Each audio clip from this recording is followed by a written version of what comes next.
Good evening, this is Brastax. I'm Zaka Jacob. 5 years after her death, there is now a new twist in the passing away of former Tamil Nadu Chief Minister Jayalalithaa. We're starting off with that piece of breaking news right up first here on Brastax. The Justice Arumugaswamy Commission, which was instituted to probe the circumstances leading to the death of then Tamil Nadu Chief Minister Jayalalithaa, has submitted its report, and based on the report submitted by the Arumugaswamy Commission, which had probed the demise of the former Chief Minister, there is now a fresh probe that has been ordered by the government of Tamil Nadu under the DMK Chief Minister MK Stalin. The new probe will go into the treatment that was given to Jayalalithaa during her 75 days in hospital.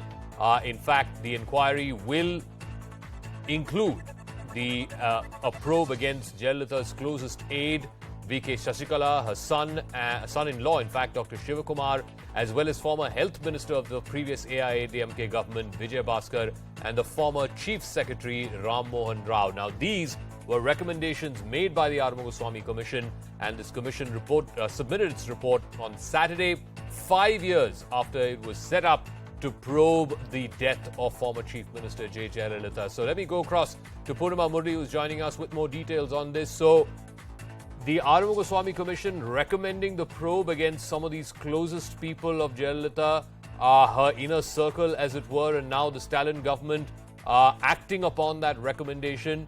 Has there been any reaction yet from any part of the AIDMK, whether it is the Paneerselvam faction, the EPS faction, or even for that matter from Shashikala or people close to her? Well, sources from the Sasikala camp we spoke to said that these were on the expected lines, considering that VK Sasikala, the intent of this entire commission was to ensure that things be pointed against VK Sasikala. So this was something that they expected because, this has been happening for the last 5 years. It was set up 5 years ago. 5 years, more than 12 times they've asked for extension. Therefore, they have decided that even after the AIIMS report had given a clean chit to the treatment meted out to former Chief Minister, the Sasikala camp expected that things could go against VK Sasikala in terms of who asked for CCTV footages to be switched off at Apollo Hospital, who had given instructions for the Z security to be to pack up after she was admitted at Apollo Hospital. So this was something that VK Sasikala faction had expected. O Paneerselvam, even though he said that he does not doubt VK Sasikala, this is going to be an advantage EPS because EPS has always distanced himself from VK Sasikala and O Paneerselvam, who now remain on one side. So we'll have to see how VK Sasikala now reacts, but this was an expected lines is what VK Sasikala camp tells us at this point in time. What is the defense from the government, particularly to the question of, I think it was the All India Institute of Medical Sciences just a few days ago, had come out with a report which seemed to give a clean chit, at least to the doctors who were treating the former Chief Minister and certainly the line of treatment that was given out to her. What is the state government's defense as to why, after the AIIMS report, there still is the need for an inquiry against Shashikala and others? Well, MK Stalin, in his campaign ahead of 2021 state assembly polls, one of the things that he highlighted during his campaign was to ensure that there is a thorough probe into the treatment given to Jayalalithaa, resulting in her death. And this was something that MK Stalin had promised, and now the Arumugaswamy Commission had on Saturday submitted more than 500 pages after inquiring eyewitnesses and others. And now the state government says that they will be taking legal experts' opinion on how to go ahead and pursue this inquiry against VK Sasikala, Sasikala's son-in-law, former health minister Vijay Bhaskar. So quite an interesting development today, and the Tamil Nadu government is very keen to go ahead and initiate inquiry against VK Sasikala and others, as mentioned in the report submitted by the Arumugaswamy Commission. And very quickly, Purnima, politically, how may this play out?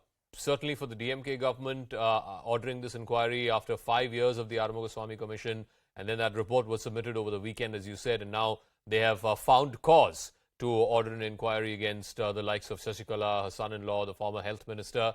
And politically, how may this impact the AIDMK and particularly VK Shashikala, OPS? They're trying to do this unifying game in what has been a sort of fratricidal fight, if you will, with the EPS side on the other hand.